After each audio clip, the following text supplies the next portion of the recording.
Welcome to the 30-day challenge, day 22. Yesterday, we talked about prepositions at, on, in, and by. Today, we will talk about all these prepositions. Let's start with the first one, that is into. इसको हम use करते हैं जब कभी भी we enter a specific location, मतलब जहाँ पे हम मोशन में हो या फिर मूवमेंट में हो. For example, I am moving into the room. Let's go into the house. He jumped into the pool. या फिर जब भी कोई कंडीशन या फिर स्टेट में चेंज हो, then also we use into. For example, the water turn into ice. पहले ये वाटर था, चेंज होके आइस बन गया, तो इस चेंज को बताने के लिए भी we will use into. The caterpillar transformed into a butterfly. The last one is he evolved into a great leader. पहले कुछ और रहा होगा, लेकिन now he is a great leader. तो यहाँ पे एक बदलाव आया.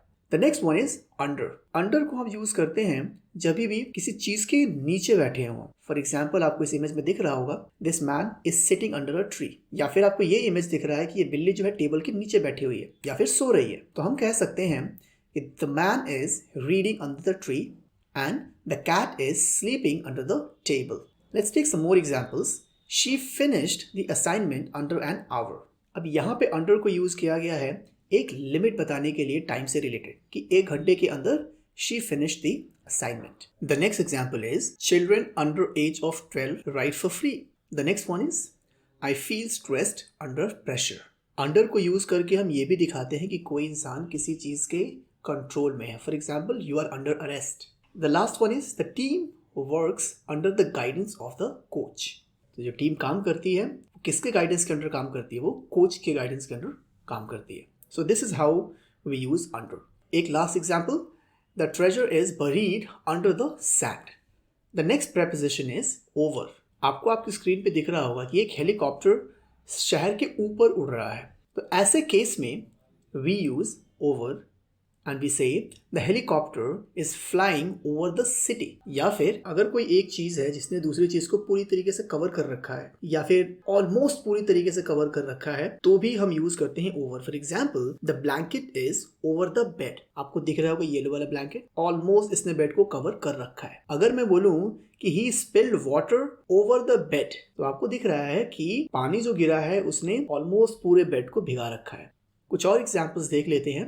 The temperature is over 90 degrees. अब यहाँ पे over जो है maximum limit दिखा रहा है. The next one is she has an influence over the department. The next one is let's talk about it over dinner. तो यहाँ पे over dinner मतलब कि हम एक टाइम की बात बता रहे हैं कि इस इवेंट के दौरान डिनर करते टाइम हम इस बात को डिस्कस करेंगे. The next preposition is between. तो जब भी दो चीजों के बीच में एक चूज करना हो या फिर कोई एक चीज जो है दो चीजों के बीच में है, तो वो बिटवीन दो चीज है. फॉर एग्जाम्पल, 2 thoughts, और ये आदमी फंसा हुआ है किसके बीच में? 2 thoughts के बीच में. So he is stuck between 2 thoughts. I am deciding between pizza and pasta for dinner. 2 options हैं और मुझे इनमें से एक चूज करना है, so I will say between. Let's see some more examples. The secret stayed between the two of us. मतलब secret हम दोनों के बीच में रह गया. The next one is the temperature will stay between 20 and 25 degree Celsius. तो 20 से 25 के बीच में रहेगा टेम्परेचर. एक चीज और, जब भी हम बिटवीन यूज करेंगे ना, तो रेंज बताने के लिए जैसे कि 20-25, वहां पे हम 2 यूज ना करके एंड यूज करेंगे. तो बिटवीन के साथ हम एंड यूज करते हैं, ना कि 2. Next is we have a meeting between 2 PM and 4 PM. Similar example हो गया. One more example, the competition is between team A and team B. The next preposition is among. Between में हम 2 चीजों या 2 लोगों की बात करते हैं. अमंग में हम 2 से ज्यादा की बात करते हैं. फॉर एग्जाम्पल, अब इतने सारे बॉडीगार्ड्स यहाँ पे खड़े हैं, ये सारे बॉडीगार्ड्स जैसे दिख रहे हैं. अब मैं पूछ रहा हूँ who is the strongest among you. अगर 2 लोग होते तो मैं पूछता who is stronger between you. आप दोनों में से स्ट्रॉन्गर कौन है? लेकिन यहाँ पे कई सारे लोग हैं, 2 से ज्यादा लोग हैं, so I will use among. I will say who is the strongest among you. और एग्जाम्पल्स देखते हैं. He found his keys among the books on the shelf. कई सारी किताबें थी और उनके बीच में कहीं उसने कीज ढूंढ ली. She is among the finalists for the competition. Competition में कई सारे फाइनलिस्ट हैं, उनमें से she is also one of them. The cake was shared among the children. कई सारे बच्चों के बीच में केक बटा था, तो अमंग. अगर सिर्फ 2 के बीच में बटा होता तो the cake was shared between 2 of us. And this is the last one. He is popular among his peers. उसके बहुत सारे पीयर्स है, साथी हैं, और उनके बीच वो पॉपुलर है. The next one is behind, जिसको हम बिहाइंड भी बोलते हैं. तो बिहाइंड का मतलब होता है किसी चीज के पीछे होना. जैसे कि she is hiding behind the tree, वो ट्री के पीछे छिपी हुई है, जैसा कि आप देख पा रहे हो स्क्रीन पे। कुछ और एग्जांपल्स देखते हैं। She walked behind him.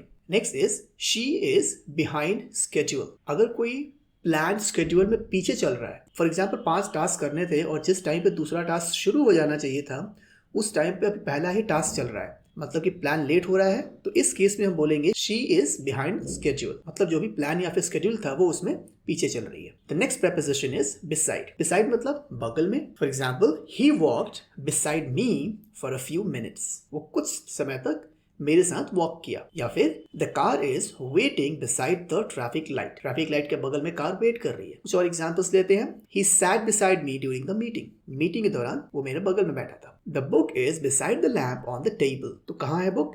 Lamp के बगल में है। There is a beautiful garden beside the house, घर के बगल में क्या है? एक सुंदर गार्डन है। The next preposition is with. With मतलब साथ में। For example I went to the park with my friends, या फिर she is having dinner with her family, या फिर cut the vegetables with a knife. अगर किसी इंस्ट्रूमेंट की हेल्प से कोई काम किया गया है तो वहां पे हम विथ का यूज करते हैं। For example she wrote a letter with a pen. The next one is she entered the hall with a smile. The next one is to and from. ये दोनों एक दूसरे के ऑपोजिट होते हैं, लेकिन हम दोनों को एक साथ डिस्कस कर लेते हैं। जैसा कि आप स्क्रीन पे देख पा रहे हैं, ये किड जो है स्कूल की ओर जा रहा है, स्कूल की तरफ जा रहा है। तो जब भी हम किसी के डेस्टिनेशन की बात करते हैं या फिर डायरेक्शन की बात करते हैं, so we use to. So he is going to school. लेकिन इस वाले इमेज में आप देखिए दे आर कमिंग फ्रॉम, तो यहाँ पे डेस्टिनेशन से सेपरेट हो रहे हैं, अलग हो रहे हैं। तो फ्रॉम को यूज करते हैं जब भी सेपरेशन हो, अलग हो तब।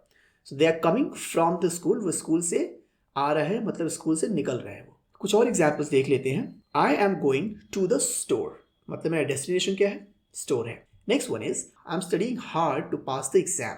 टू पास द एग्जाम, अब यहाँ पे ऑब्जेक्टिव जब भी हम बताते हैं या फिर अपना पर्पस बताते हैं तो भी हम यूज करते हैं to. So why am I studying? To pass the exam. Next one is I send a gift to my friend. तो गिफ्ट किसको गया?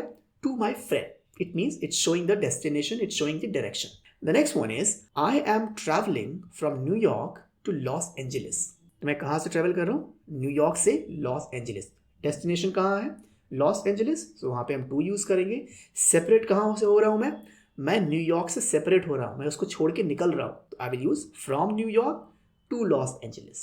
And the last one is I bought this book from a book store. जब भी मैं source बताना होता है कि किस सोर्स से मैंने कोई काम कराया या फिर कुछ खरीदा, so we use from. The next prepositions are before and after. जैसा कि आपको स्क्रीन पर दिख रहा है कि काम करने से पहले घर कैसा था और काम करने के बाद कैसा हो गया, तो आपने ऐसे before and after effect already social media platforms पे या फिर न्यूज़पेपर्स में देख रखे होंगे।